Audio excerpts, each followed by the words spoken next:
O que é uma frase? Frase é todo o enunciado linguístico que tem sentido completo e termina com uma pausa pontuada, podendo ser frases interrogativas ou exclamativas, e entre outros exemplos.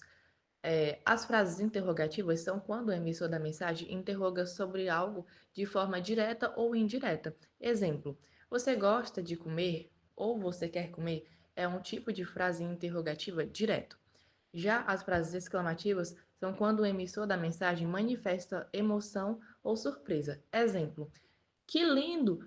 Puxa, que notícia bombástica! Já a oração é o enunciado que se organiza em torno de um verbo ou de uma locução verbal. Elas podem ou não ter sentido completo. As orações podem ser coordenadas ou subordinadas. As orações coordenadas são orações independentes, onde não existe relação sintática entre elas e, por isso, possuem um sentido completo. Exemplo: fomos para o Congresso e apresentamos o artigo. A oração fomos ao Congresso. E a segunda oração é apresentamos o artigo. Já as orações subordinadas são orações que, dependente onde uma está subordinada à outra, e por isso, sozinhas não possuem um sentido completo. Exemplo: é possível que Juliana não faça a prova.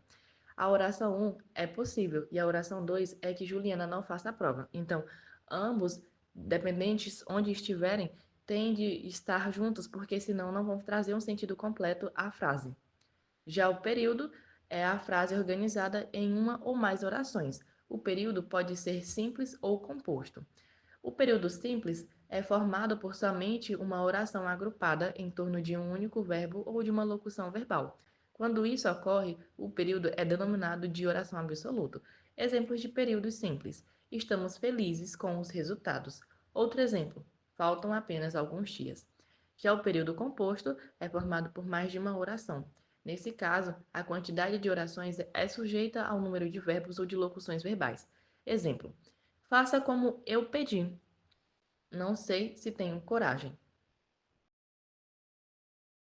Bom, meu nome é Ana Gabriele, eu faço parte da sala terceiro ano A de Agro e vou falar um pouco sobre sintaxe, os termos essenciais da oração.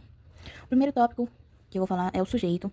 O sujeito é um termo da oração sobre o qual ele se faz uma declaração. Ele está diretamente ligado ao verbo e é responsável por praticar, sofrer ou ser o portador de uma ação, um estado ou uma característica. Ele está dividido em três tipos. O sujeito determinado. O sujeito determinado é aquele que pode ser identificado na oração. Ele pode ser de três tipos: sujeito simples, composto e elíptico ou desinencial.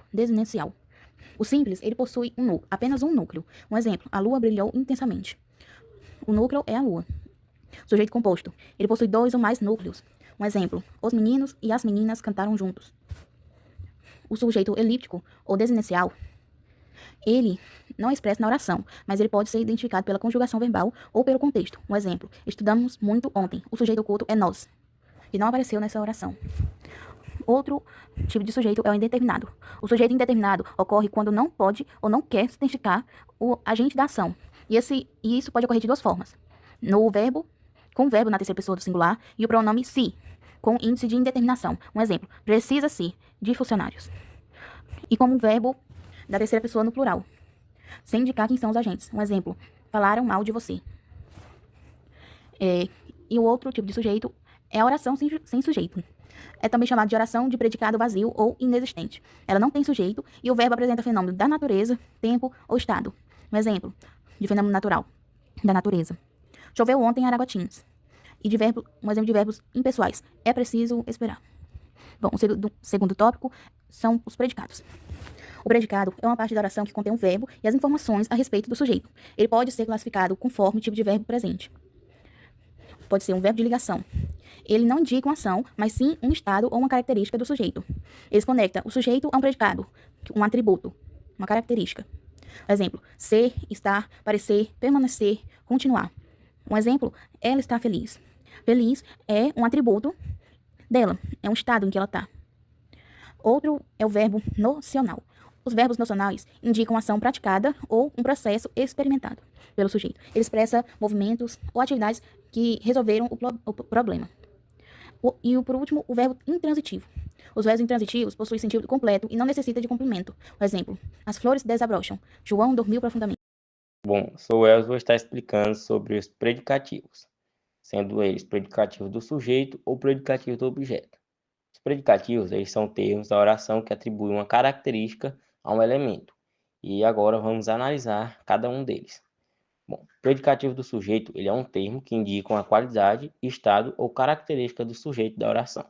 Ele aparece geralmente em orações com verbos de ligação, como ser, estar, parecer, permanecer, entre outros. Exemplo: o dia está lindo. Lindo é o predicativo do sujeito. O dia, pois descreve como ele está. Ela parecia cansada. Cansada caracteriza o sujeito ela.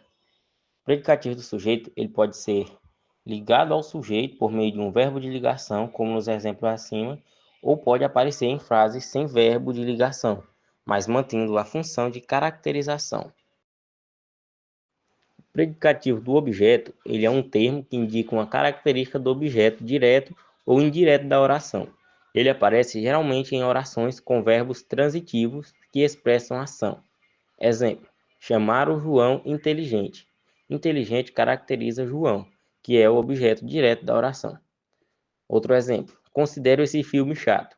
Chato caracteriza esse filme, que é o objeto direto. Diferente do predicativo do sujeito, que descreve o sujeito, o predicativo do objeto atribui uma característica ao objeto dentro da estrutura da oração. Eu me chamo Gustavo e eu vou falar sobre os tipos de predicado. Mas primeiramente, o que que é o predicado? O predicado, ele é tudo ali que se declara sobre o sujeito. É a parte da oração em que há um verbo. Não existe um predicado onde não há um verbo. Os predicados, eles podem ser divididos em três. Predicado verbal, predicado nominal e predicado verbo nominal. Vou começar falando sobre o predicado nominal. No predicado nominal, ele vai ter ali um verbo de ligação e um predicado. Exemplo: Gustavo anda ansioso. O sujeito é Gustavo, anda ansioso é um predicado ali. E o verbo anda é um verbo de ligação, que ele está ali, tipo, no sentido de estar.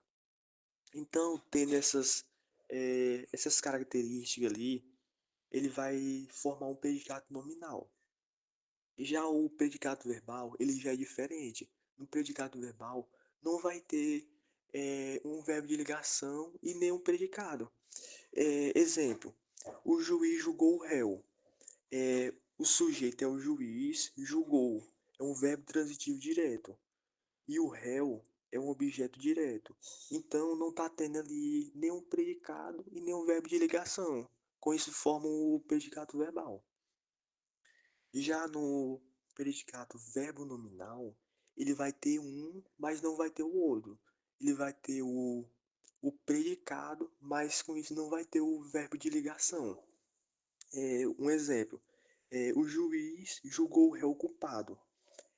O sujeito é o juiz, julgou é um verbo transitivo direto e o réu culpado é uma característica ali do sujeito. Então tá tendo um, mas não tem o outro. E com isso, a classificação dos predicados são divididos em. Olá, me chamo Iber Lincoln. Agora irei falar um pouquinho sobre os termos integrantes da oração, que são o quê? São elementos fundamentais para a construção de frases com significado completo. Então, vamos entender cada um deles com exemplos práticos. Primeiro, irei falar um pouquinho sobre o objeto direto. Ou seja, o objeto direto é um termo que complementa o sentido de verbos transitivos diretos, conectando-se a eles sem o uso de preposição. Um exemplo seria: Maria leu um livro. O verbo transitivo direto seria leu e o objeto direto seria um livro. Agora irei falar um pouquinho sobre o objeto direto preposicionado. Embora o objeto direto geralmente não exija preposição, em alguns casos ela é utilizada para enfatizar ou esclarecer o sentido da frase. Um exemplo: respeito a todos. O verbo transitivo direto seria o quê? Seria o respeito. E o objetivo direto preposicionando seria a todos. Agora irei falar um pouquinho sobre o objeto direto pleonástico. Pleonástico, que é o quê? Quando há uma repetição do objeto direto na oração para reforçar ou enfatizar a informação. Seu exemplo seria: a tarefa eu a realizei com dedicação. Ou seja, objeto direto a tarefa, pronome pleonástico a. Objeto direto interno. Acontece quando o verbo é acompanhado por um objeto direto que repete ou intensifica o significado contido no próprio verbo. Um exemplo seria: viveu uma vida plena. O verbo viveu, objeto direto interno, uma vida. Objeto indireto. Complementa, quer dizer, complementa verbos transitivos indiretos. Ou seja, sempre acompanhado de preposição. Um exemplo seria: ela gosta de música. O verbo transitivo indireto seria gosta e o objeto de indireto seria de música. Objeto indireto pleonástico. Semelhante ao objeto direto pleonástico, ocorre quando há uma repetição do objeto indireto para dar ênfase. Um exemplo: a mim nada me agrada mais do que ler. Objeto indireto: a mim, porque está antes da vírgula também. E o pronome pleonástico seria me. A mim nada me agrada mais do que ler. Complemento nominal. O complemento nominal é um termo que complementa o sentido de substantivos, adjetivos ou advérbios que necessitam de um complemento para ter significado completo, geralmente introduzido por uma preposição. Um exemplo seria: ele tem necessidade de atenção. O substantivo aqui seria necessidade e o complemento nominal seria de atenção, ou seja, ele tem necessidade de atenção. Necessidade é o substantivo, atenção, complemento nominal. Agora eu falo aqui sobre o agente da passiva.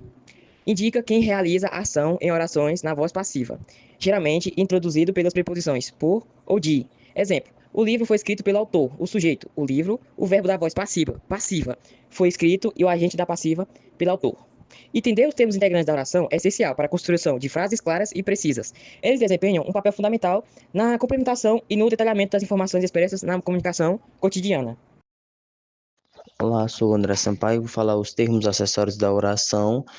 São aqueles que, embora não sejam essenciais para a estrutura básica da oração, agregam informações adicionais e detalham o sentido da frase, sendo que eles são adjunto adnominal, que tem a função de qualificar ou especificar um substantivo agregando informações sobre ele. Exemplo: o gato branco dorme. Branco é o adjunto adnominal, qualificando o substantivo gato. O outro é o adjunto adverbial, qualifica o verbo, o adjetivo ou outro advérbio, indicando as circunstâncias das ações, como tempo, modo, lugar, causa. Exemplo: ela chegou cedo. Cedo é o adjunto adverbial, informando o tempo da ação. Aposto, explica, define ou especifica um substantivo, esclarecendo o seu significado.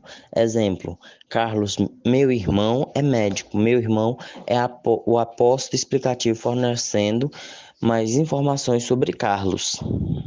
E por último, o vocativo, que serve para chamar ou invocar alguém, destacando o destinatário dentro da oração. Exemplo: João, você tem 1 minuto?